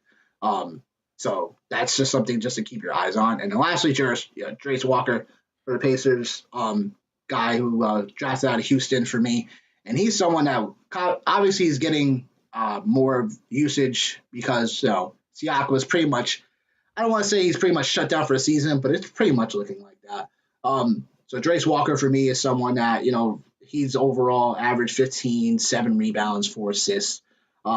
When he's gotten at least 31 minutes over the last 16 games. So this is something that Walker is someone that he could fill up things for you. But on to my actual article. I just want to get those names out just in case they're openly available. But my article right now was posted on Monday. So Vucevic for me, because he has a 5-game week, he's someone that is, Alex Sarr is now playing tonight, so that kind of dampers him a little bit. But again, with the news I had, with the information I had, I thought Vucevic can still have a decent performance. And he's been relatively okay this week. I still think if, the Wizards still have the back-to-back upcoming this weekend, so if you're in need for, getting a guy in there from a big man counting stats perspective, give Vucevic a shout. Minute for the Nets, the Nets, the Kings, the Pacers, you just have to watch these guys. You have to watch these teams because Minute, he literally didn't play Monday. He didn't play Monday. And then Those teams are like a daily check, correct? Daily. Totally. Yeah, definitely. So this is just the time of the year, the silly season. So Josh Minute, for me, like he didn't play the game on Monday, which I thought he was gonna play. And then all of a sudden, who got hurt? Who got hurt for the Nets? Zaire? Crowley and Zaire. Yeah, Cloudy got hurt for the Nets, and then all of a sudden he started getting minutes that second half. So, yeah, I would still monitor the situation, I think, versus a pickup. Cody Williams is someone that he's a must grab. He's just someone that I think with Utah doing all their weird things right now, I think before the Monday game, because he didn't have the best game on Monday, but he'd been scorching over the last ever since they kind of had all these injuries, Jared Jackson out now, whatever. It's like he's been really stepping up. He doesn't give you a ton of the steals and blocks category, whatever, but it's like if you need someone just to fill it up, he could definitely potentially do that with all the minutes he's getting. Chris Dunn, he's someone that I think if you need assists or steals or if you're playing category leagues, Like he's someone I would probably prioritize a little bit more for that because consistency is a little bit more harder to get on the waiver wire week to week. So I think Chris Dunn coming in, and then obviously Kawhi being out on the second half of the back-to-back tonight. We'll have to see how that plays out, but I think Chris Dunn's still a solid guy. Nick Richards, I know he's pretty boring, but production, production, and he's someone that I think as a solid big guy, you need points of rebound, you need to solidify your percentages. He's someone that makes sense to me still. Isaiah Joe, we talked about him earlier. Like I said, when he's on, like he's good. Your 3-pointers, your points are there. Obviously in points leagues, but then in category leagues too. But other than that, he doesn't really offer as much. But he probably is definitely out there on the waiver wire just because of all the depth that is with the Thunder. He's someone I think you can take a little shot in the dark on if you're needing those 3-pointers, especially. Lastly, I had a little special on the tail end of this article. So Kobe Brown / Swanson for the Pacers. So Swanson actually did pretty well last night. He did. So he's someone that, him and Kobe Brown, I think would be beneficial to the youth movement still with the Pacers, as much as they're getting time for.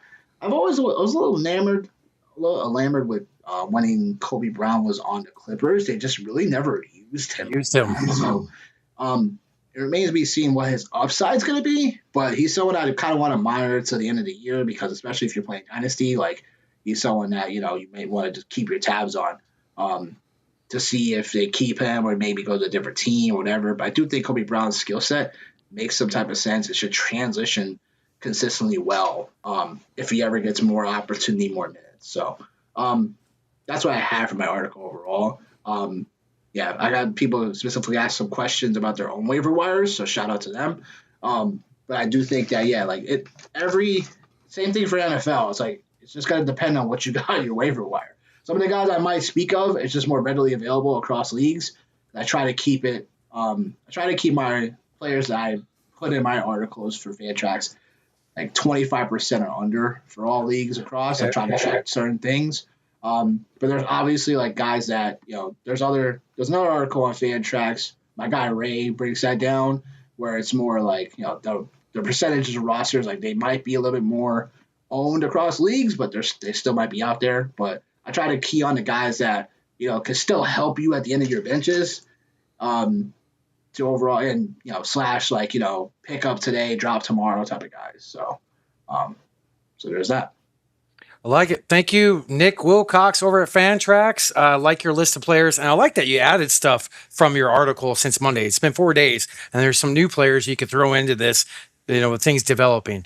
I like the Kobe Brown. I'm a fan of him and Huff, the big guy down there. He could be a spot I don't starter. know why his minutes are starting to go down. It's just weird. Yeah. I don't know why he's not playing no more. It's weird. It's weird to me. It is weird. But so how many? You got a couple more weeks left with Fantrax for the articles as far as fantasy. Yep. It's like 2 more weeks. Yep, 2 more weeks. Right. I believe 2 more weeks. I'll do 2 more weeks of articles, and then I'll be we'll see what else happens. Maybe I'll do an NFL draft piece, whatever. But I think I'll be all right for writing for a little while.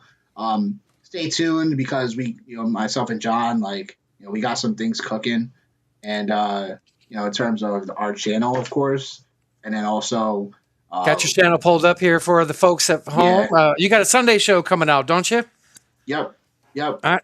Yep. I believe it's either this Sunday or this Monday. I believe it's this Sunday, though. I'll double check with John, but it should be this Sunday. This Sunday? What time are you looking? Your normal morning? You do an evening?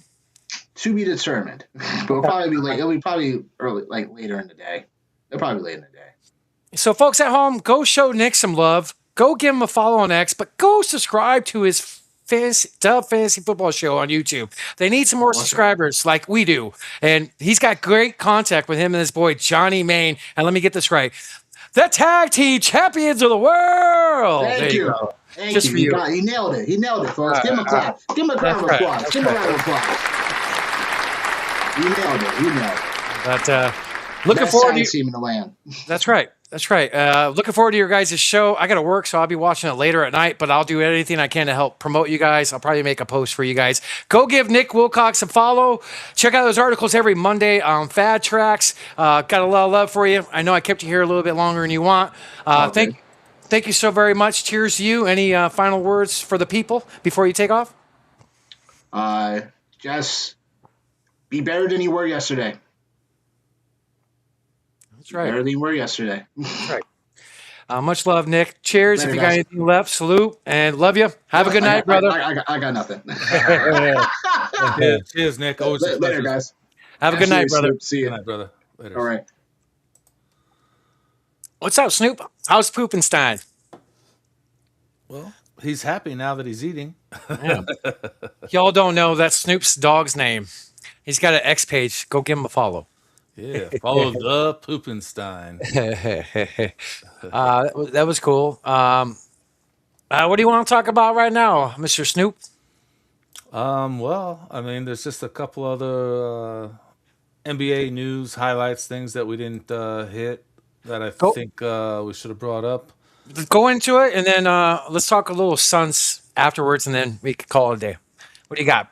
I have here from Shams. So, for those that don't know, March 24th and 25th, the NBA is having their Board of Governors meetings, and they're going to talk about adding 2 expansion teams exclusively in Las Vegas and Seattle with the 2 franchises targeted for the 28-29 season. There's momentum for stakeholders to approve, surveying what industry executives project will be bids in the $7 to $10 billion range for each team. Holy crap! That's a lot of money for an expansion team, first of Yeah. all. Because let's be honest, even if you were to sell a team like the Phoenix Suns that have a 50-year history, I don't think they're selling for $7 billion. Maybe. I mean, Maybe. maybe. Come on, man. Like, listen, they don't have a championship. The Suns, if somebody were to sell the Suns today, they would probably sell, I would say, in the $5 to $6 billion range. Okay. And Okay. that's crazy, that amount, even without a championship. Wow. You're 5.4 Okay. billion. So, But yeah, that is a lot of money for an expansion team, dude. Like for real. That's exciting. I know we brought this up on our first NBA show, the expansion. But we got to bring it up, and I can see the league expanding, just like how the NFL wants to expand. yeah. The other thing is, let's see, we got Spurs. If they beat our beloved Suns tonight, they can clinch a playoff spot. That's We right. all know they're going to make the playoffs, but let's hope they don't beat the Suns. I don't know. This is just kind of a funny. I got 2 little funnies here to bring up.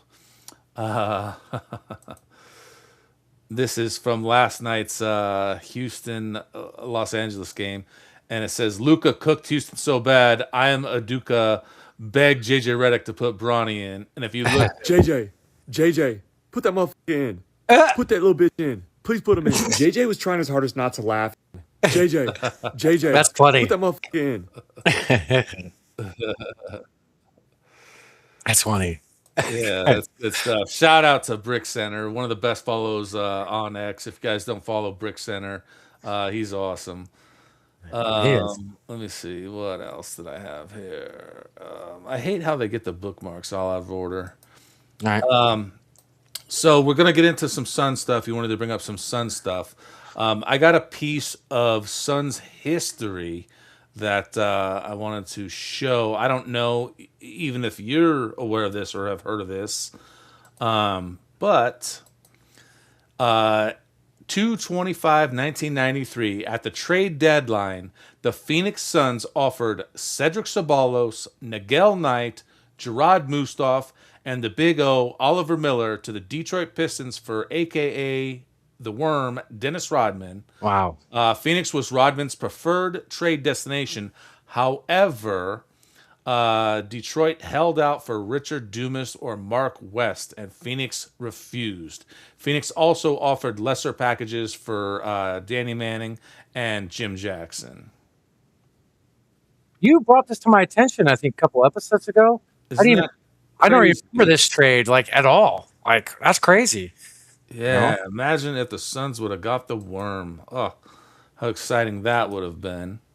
That's crazy. So speaking of our Suns, they're playing San Oh, hold Antonio on. Oh, tonight. I got one got- more little Suns clip here that I want to bring up because this is absolutely hilarious. And I'll just read the caption real quick. No way Lakers fans thought this guy was going to be their savior. And as any Suns fan knows that, thank God we got rid of this fucking guy. Thank God, that's right. And I feel sorry for the Lakers, but look at this guy, DeAndre Ayton.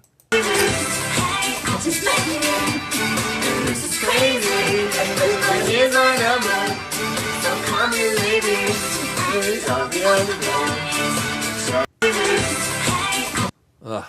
Jeez. Why do these players do this? Why do they humiliate themselves? Ugh, it's disgusting. You know, he might be going down on my list as one of my most disliked Phoenix Suns of all time. The way he doesn't play with any effort, and he has more talent than almost anybody in the league. He just doesn't use it. He's not mentally checked in. And like I said a couple episodes ago, some guys just peak before they get to the NBA. Their ceiling. His peak was U of A. He was freaking dominating for sure, but he's been crap. He's been garbage. Did you hear that he asked to practice separate from the team on a different practice court? Did you hear about this? Like during did not. practice last week, he actually told JJ Redick he's not practicing with the team. He wants to practice with his own coach on a different court. Like it's getting pretty ugly and bad, but he's going down as one of my least liked Suns ever. And I can't believe we drafted him over Luka. And you know, so listen, this is like not fake news. It almost sounds like it would be, but listen to what this says. DeAndre Ayton says he finally realized that he is not that guy. And his quote is, "I just started looking in the mirror and said, 'Yo, bro, you're not that guy. You don't need to be on this team doing that at all. This team, you came here to be the effort guy.'" So even he knows that he is not the guy. At least he finally realized that. Like he still thought he was the man forever, you know? Like this guy was a beast at U of A. I remember watching him versus Oregon, and Oregon was a top 5 team on the road, U of A, his last year there. I think he had 37, 19, and 9 blocks. Like this guy dominated, and Oregon was one of the best teams in the country. I fell in love with him when that happened, but he is not at all, bad on my part, even came close to where he was supposed to be potentially. Yeah, the Suns could have Luka and Booker as their backcourt right now. Oh my goodness gracious! Then I would have to be forced to like Luka, huh? I don't know why you don't, man. I think he's a fantastic ball player. I used to like him. I used to like him a lot. It's just every time I watch his games, I literally find him he complains every single possession. I don't like that. Like I don't like it. Not any more than LeBron. I mean, and let's be honest, the whole NBA is that way today. Just a bunch of crybabies. Even the WNBA has become a bunch of fucking crybabies. Right. But speaking of our Suns, we're playing the Spurs tonight. I got a screen I want to share, Snoop. I just want to pull up the game cast real quick. Just check our Suns and Spurs. Wow, the Suns are winning in the third quarter, 67-61, and the Spurs are one of the best teams in the league. Look at Gillespie, 19 points. Let's go. I'll drink to Gillespie having 19. Here's salute to Gillespie. Salute. Most improved player. Definitely deserves it. Yeah. So speaking of, I looked at that earlier, Snoop. He's 6 on the list. He's like 50-1 to win that award. That's disrespectful. Right. I mean, even if he's not leading the, in the votes, like he should at least be in the top 2 or 3. Yeah, national love. There's not a lot of love for him, man. And you're right. He should be. Well, that's because the Suns don't have the national draw that these other big market teams do, and that's crazy. Right. So, Suns have dropped 3 of their last 4 after winning their first 2 on this 6-game road trip. And if you guys looked at the schedule, they had 2 back-to-backs in 5 nights. And one night they travel from Boston to Minnesota. Their schedule's been kind of brutal, so I didn't expect them to do big things on this road trip. So yeah, they're going to be home soon after I believe tonight. But they're still sitting in the 7th seed. They got the Spurs tonight. They're 2.5 games from the Nuggets for 6, and the Rockets for 5th. Denver and Houston own the tiebreaker over Phoenix. The Suns have the toughest remaining NBA schedule going forward. So hopefully we can pull out a win tonight. But it's March 19th, Snoop. On Monday, I believe, is the anniversary of our boy Devin Booker scoring 70 points against the Boston Celtics, even though they lost. Do you remember this game? Yes, of course. I remember, hearing about it at the end. I didn't watch the game, but yeah, I definitely. How could you not? Yeah. It was. Man, look at this team. Look at the players that were on this team.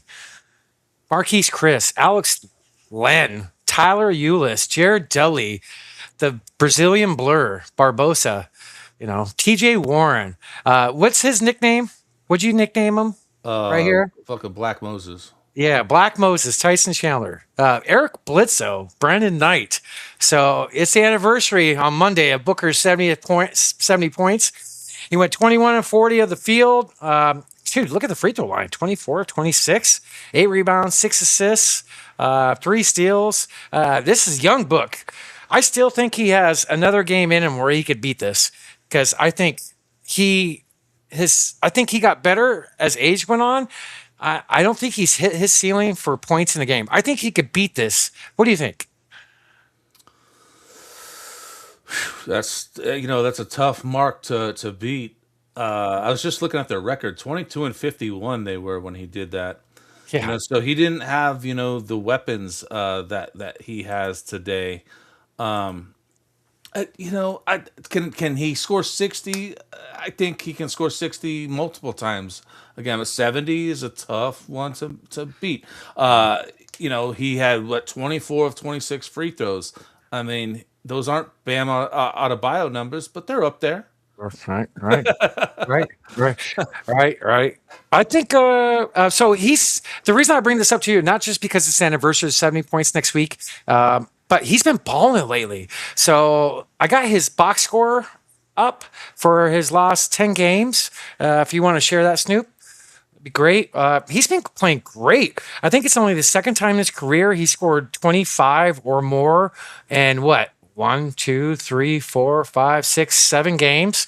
I think he's only had another time where he's had, I think 8 or 9 times, but he scored 40, 31, 43, 27, 30, 32, and 27 respectively. He's been on one. He's been efficient too. One good thing, just to throw it out there for bettors, his first quarter points, he's hit every quarter in the last 8 games. So they usually put him at 7 to 9 points. But I've hit a couple of these first quarter bets for points. And then in the fourth quarter, he's I think he's top 3 in the NBA in the last week for points in the fourth quarter, or top 2.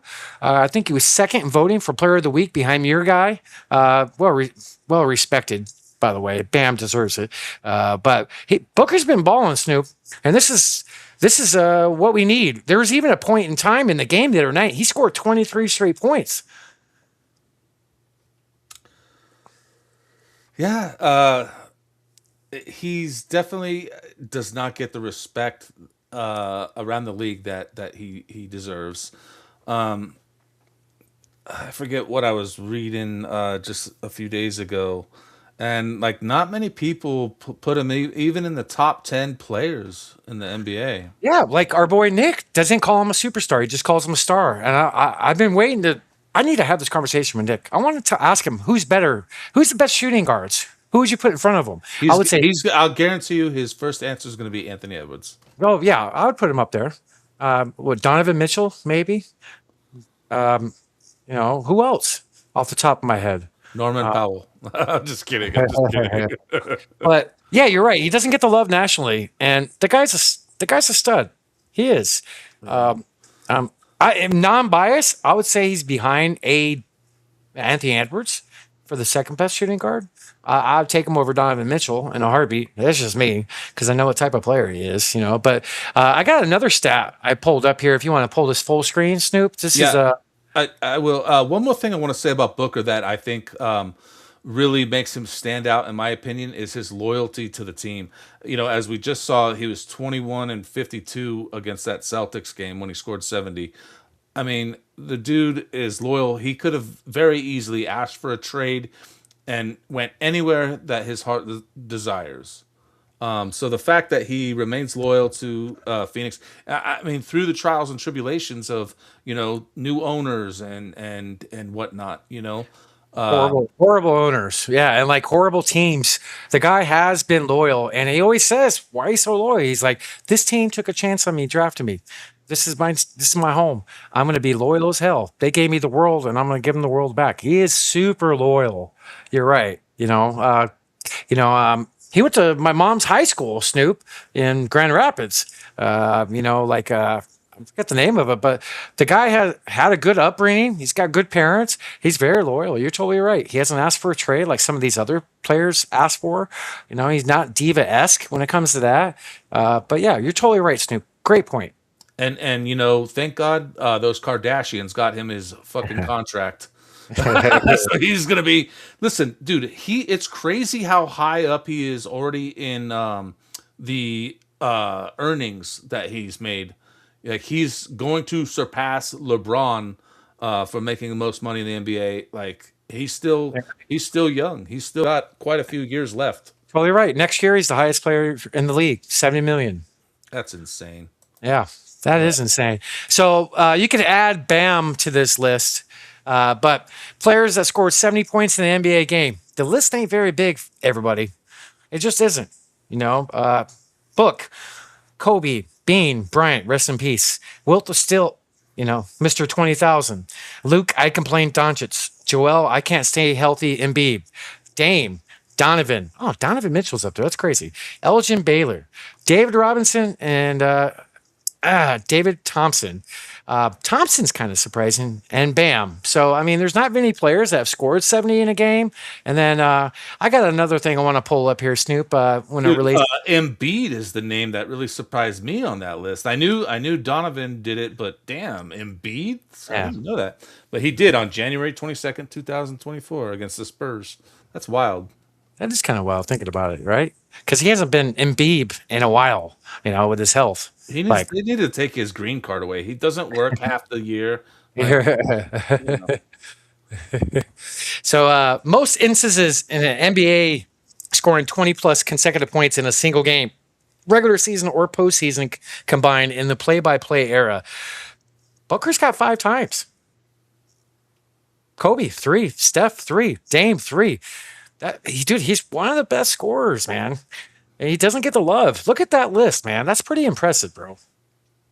Scroll up real quick. I just want to see if I understand this. Most instances in the NBA scoring 20 plus consecutive points in a single game. These numbers seem really low to me.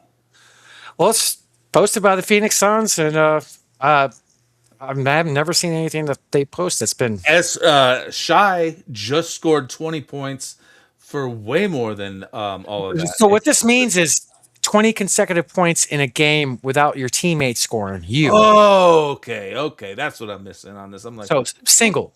I got you. That's pretty impressive. That is impressive. That just goes to show that you don't have players around you that can score, you know? Right. And then I got another one I want to share from the great Dwayne Rankin. He's a beat writer for the Phoenix Suns. Great follow, by the way. He scored 23 points straight in a game, and I got a clip from him I want to show with him talking. My good Snoop? Yep. And here you went for 23 straight there from the second over to the third. It's maybe the objective of keeping you guys in it at that point for you. Yeah, I mean, it's that time of the year. You know, we need everyone. And this one stings a little bit. Another late game situation that, we could have cleaned up and it's a very winnable game. Curious for you when you're in that surge like that. Is it just autopilot, like you're just flowing and it's just going like that, or is it a conscience? Okay, I need to score the ball here. A little bit of both. I mean, if I typically see single coverage, I'm gonna be aggressive. But late game, still I got to keep my teammates involved and take care of the ball a little bit better down the stretch, so we can at least get a shot on goal. Now, obviously, I saw you after the game having a conversation with the referee. Maybe what are you trying to convey to them at that point? Just trying to keep it consistent on both ends of the floor. One player there shooting over 20 free throws. It's tough. Not only the free throws that they're getting, but now they get to set their defense. So I feel like there's similar calls on the other end to be made. And the last thing I had was Haywood came in and immediately changes it defensively, but then he had the offense going as well. How big was he tonight and what you guys were able to do? Yeah, he's getting more comfortable, but it's one of those guys that can do a little bit of everything while he's out there. So those guys typically can gel into a team quicker than others. So I think he's finding his groove. Boy, play. A couple things. Haywood Haysmith from the Heat. He's been playing Highsmith. Thank you. He's been filling a great role, especially more lately. And I love how even keel Devin is every time he talks to the press. And we talked about complaining of the refs earlier. I just thought about this. I've watched plenty of games this year for the Suns, and thank you, Rastafarian, for reposting this. Appreciate the love out there. Appreciate that. One thing I've noticed, Snoop, I've always was on the only negative with Booker for like the last 7-8 years to me was how he approached the refs. I haven't noticed that this much this year. So that's telling me he's, growing mentally, approaching it differently. Remember how he used to just complain a lot? Like not a lot, just at the wrong time, or his bad body language to the refs. Like I haven't seen much of that this year. So more than Luca? What yeah. are you saying right now? Just not as much as in the past. Just watch one game of Luca and tell me I'm wrong. It's ridiculous. I can't stand watching him. I just can't. It's just a personal thing. I don't know. You're biased. He played for your two least favorite teams, the Mavericks, now the Lakers. I get it. But to score 23 straight and then show you that list of 20 straight points with nobody else scoring on our team, that's pretty freaking impressive. This guy needs some love nationally. Like, for real. He does. He deserves it. Book's the man. To that, I agree. He does deserve some more national attention. And, all it takes is one championship, and he'll get it. Hopefully we can get that one day, brother. Hopefully we can. Any more Suns discussions you want to talk about, Snoop? I got nothing, man. Let's check in on the game. So it's 74-71 in the third. 2 minutes left, so they're still up. So that's good. Let's get a win. This will be a big win. The Spurs are a damn good team, brother. And we've lost 3 in a row. We need to get it back in the win column tonight. Let's hold them out of the playoffs for another day. Yeah, why not? Why not? So, do you have any other things you want to bring up, brother? No, you know what? Just one thing, maybe. Be on the lookout, everybody. We're gonna be doing some giveaways coming up in a couple of weeks. So I'm real excited for that. It'll be a few weeks out when we get closer to the draft. We've been lucky enough to have some very nice people donate some items for us to give away. So be on the lookout for some giveaway stuff. I can't wait to do that. It's always exciting doing giveaways. So we got the NFL draft coming up next month, so we're probably going to get in a little bit of NFL mode for a few weeks with the show. Maybe we could do it on there. People, go show us some love. YouTube, Rumble, go subscribe. That'll mean a lot. The more we grow, the more we can expand. And we got some pretty cool gifts we want to give out as well. Snoop's got some pretty cool stuff. So maybe something to be on the lookout for. I got a couple more things before we sign off, if you don't mind, real quick, Snoop. I want to share one other thing. This is pretty big news. This happened this week. So, most assists in NBA history. Here is the top 5 with John Stockton, Chris Paul, Jason Kidd, LeBron James, and now Russell Westbrook. Brody has passed Steve Nash and Mark Jackson to enter the top 5. How about that, Snoop? You know, gosh, it's Russell Westbrook is such, and this is a weird way to put it, but I'm going to put it like this. He's an underrated player. Yeah, he is. I wouldn't disagree with that, dude.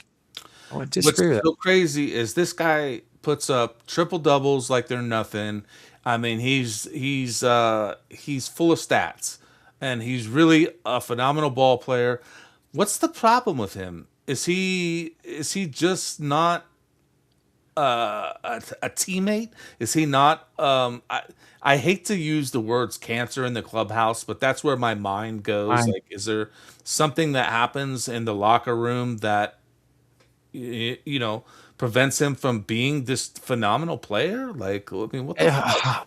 100% has to be because everything we see, not being in the locker room, shows this guy's a stud and he should probably stay in one team for a while instead of going team to team to team. Because this guy balls out. Dude, imagine having Russell Westbrook, James Harden, and Kevin Durant on the same team. They made the finals one year and they lost to They right. I'll say this: there's not many players that play harder than him. He plays legit 200% every play. That's one thing I do love about him. You're right. There's got to be something we don't see as fans. Why is he? How many teams has this guy been on? But that's pretty impressive to be top 5 now. That's pretty. I would. You ask me who would be 5th. I would not say Brody. I would just win it. That's pretty impressive. No, nobody will ever come close to Stock, though. I mean, Stockton is one of my favorite point guards of all time. Nobody's ever going to come close to him when it comes to the steals record, and assists. Like, I mean, he is the ideal point guard. Like, when you design a team and you think about a point guard, Stockton is what you want as You're your right. leader. He's You're the right. floor general, the quarterback of the offense, right. and defense, even. All right. He's number 1 in steals and assists when he retired. And this is one thing I learned about him afterwards with like the documentaries that come out. A lot of players say he was really dirty, like really dirty. And sorry, for all you non-athletic white boys out there, you got to be dirty. I'm sorry. You just have to be. So that doesn't surprise me. But you're right. Dude, that guy was gangster. He was, One of the best. That's why he was on the dream team. Yes. 2 other things real quick, Snoop. I got one. I got a Tracy McGrady thing I want to pull up. So I just want to pick your head real quick. So Tracy McGrady is he's trying to get the NBA to do basically a one-on-one tournament for the All-Star Weekend. He's been trying for a couple years. Just something he's been working on. I'm going to ask you as a fan, Snoop, if you had your choice on how the NBA All-Star Weekend was, how would it be for you? I don't know. This one-on-one thing, I kind of dig it. I kind of dig the one-on-one. I kind of dig it. So it's a team game. True. It's not like golf, where you can go head to head. And something, I don't know. It just seems like a novelty. I completely agree with the fact that the All-Star Weekend needs to be improved. It's definitely lost its appeal to me. I like having the dunk contest, the 3-point contest. I feel like those are staples that should remain. I miss the rookie game. Yeah. Back when I was a ball boy, we had the rookie game. Now they do what is it? The year 1 versus year 2 players. Yeah. It doesn't have the same appeal to me. I think if you put the rookies in one game, it's kind of exciting. This one-on-one thing. I mean, it's not a terrible idea. Maybe if they wanted to add that to the festivities, but I just don't see the excitement for it. You know, I mean, how many like what do you do? Do you have a tournament? Do you have 64 players playing down to a one-on-one? I mean, how does it work? You know, you can't have just what are we gonna do? We'll put Luca against Shy. You know, I mean, how does it work? So what I would do, I put a lot of thought into this. I would go back to East versus West. I would put incentive. Yes, I agree. The All-Star game has to go back to East-West. I would do Forget about East this. West, one game, not multiple games, not half games, not one quarters. I would do each player gets $1 million if they win, and whoever East or West wins gets home court in the finals. So it means something. So they play harder. That will bring back competition. Because when I was a kid, I got more excited about the All-Star game than freaking a Suns game, just because it was competitive. It meant something. The best of the best went at each other. They went at each other's throats. You know, there was no like hugging it out and like going soft and half playing. That's what I would do. That's one. That's the first thing I would do. Two, All-Star Saturday night, the fans have control of the voting, not like All-Star. The fans do not vote for All-Stars, in my opinion. They need to vote for the people in the slam dunk contest, the three-point contest, and you bring this one-on-one matchup with the top 10 voted by the fans. I think that would bring electricity back to Saturday night. Yeah, you know, it's just tough because like when you get into like competition, you don't want your guys getting hurt in something like this. You know, so that's why I feel like, you know, the All-Star game can't be too competitive. Even the one-on-one stuff can't be too competitive. And maybe if it went to something like how the NFL does it, where they do it at the end of the season, maybe. But I just like you hate to see a guy get hurt in an All-Star game and then miss the playoffs for his team. Like True. But the other hand of it, I miss seeing a fourth quarter All-Star game with the best of the best going each other's throats. I miss that. I just miss that. I watched 10 minutes of the All-Star game this year, and I'm a junkie for the fan. That says something for the NBA. Well, I think the fan voting is a little ridiculous. So that's why I said the 3-point and slam dunk. Don't let the league pick the people. Have the fans. How many years were the fans were screaming, "We want LeBron in his prime" during the dunk contest, or whoever in their prime? You know, yeah, like the fans don't vote on who's in the dunk contest. they should change it. That's what I'm saying. The fans vote on the starters. Right. And that's crazy because sometimes there's a player that's been injured for the whole season and they get voted. Yes, that's why I say that. I mean, as a fan, if you told me I get to pick the people in the 3-point contest, I'm in. I'm glued. Steph, Book, all the best shooters in the league. Like that, I would pick the best shooters. It wouldn't, this year it had a great group of guys that, were actually shooters in it. The slam dunk contest, I knew one player and I know the league. Like, that's the best dunkers in the league should be in this. Like, even though that Mac McClung guy has won it and he's not in the league, he's in the G League, he should have been in it, just like defending his title. Kind of like what Craig Hodges did back in the day when he won 3 in a row, and that third one in a row, he wasn't on the Bulls, but he was invited back because he won it to defend his title. I don't know if you saw his dunks. He put out a video that All-Star Saturday night. I've never seen Craig Hodges dunk. Oh no! Well, Mark the right, but the Mark McClung guy that won the dunk contest, he put out a video over All-Star Weekend of the dunks he would have done, and they killed every dunk that was actually in the dunk contest. I don't know. It's just something to talk about.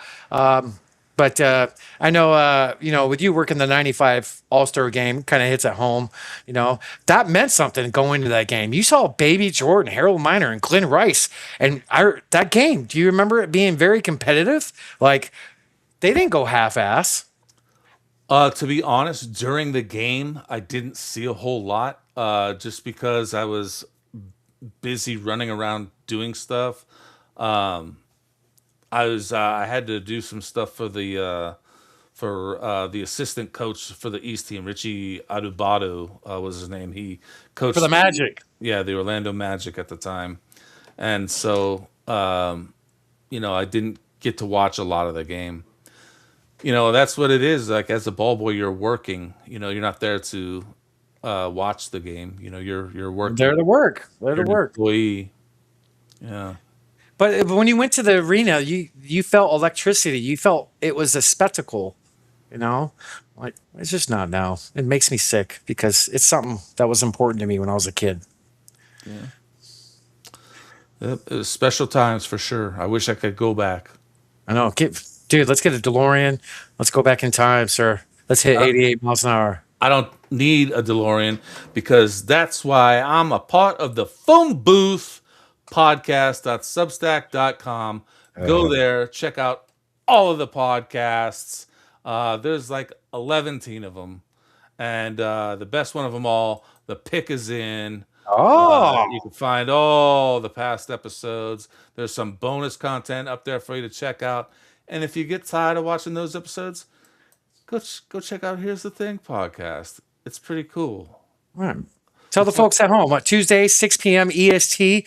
Who you got coming on this week? Who'd you have on last week, Snoop? Well, last week we had the once and future Timbo, who is a fantastic conversation. It was exciting to talk to him, getting to learn about him and how he became a truther in the community. And, you can scroll back through all my episodes and see I've had a lot of amazing people on. Agree, you have. Today, I recorded an episode that'll come out next week. I talked to the drummer from the band White Lion, and it was a great episode to record.